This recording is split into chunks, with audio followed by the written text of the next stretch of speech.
Hey, it's Brian B., West Coast Swing Online here with Miss Megan. We're talking turns, and in this section we're talking about chaine turns. So I was not a ballerina. Megan's mom actually is a ballerina, professional one. Megan grew up in ballet class. I did not. So the terminology chaine turn, wipe off what we know about it in ballet because I don't know what the heck that stuff is. So we're going to talk partner dancing. In this case, of course, West Coast Swing.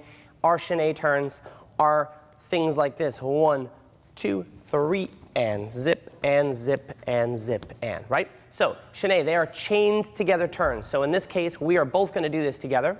We're going to walk 2 steps, 1, 2. So we are prepared, or what I call posted, over this left foot. So now I have the right side available to create rotation for me, yes? In a chaine turn scenario, I'm going to close my feet, and then I'm going to spot and re-step, putting myself in the same position that I entered the turn.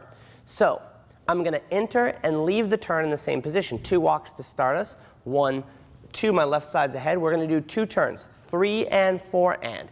3 and 4 and. And each time I've put myself back in this position to apply another turn. So if we put this in a partnered scenario, we've prepped or prepared Megan to spin, right?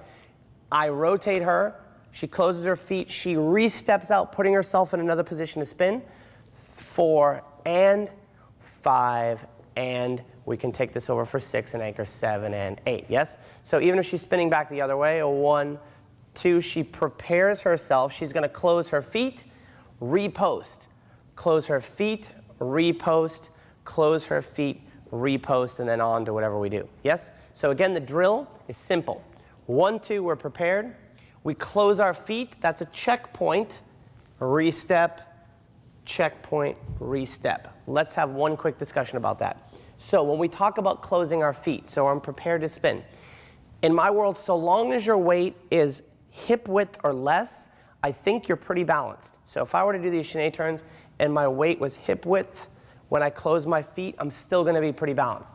If you get outside of your hips, that's where we're going to run into problems. 1, 2, if I come outside of my hips, now there's a significant weight change difference in where my center point of balance is. So now you run into scenarios where we're significantly off balance. Yes? So leaders, when we turn the girl, 1, 2, she's going to rotate this right side and it's going to cut right through here. So with this hand, I do not want to lead this wide. I want to actually cut her off to encourage her feet to spin. On the back half, she steps out. Beautiful. Now I cut this across to ask for her feet to close. I allow her to step out, and when we're done, I just cast this hand down and we anchor step. And that is your chaine turns to create speed and go fast.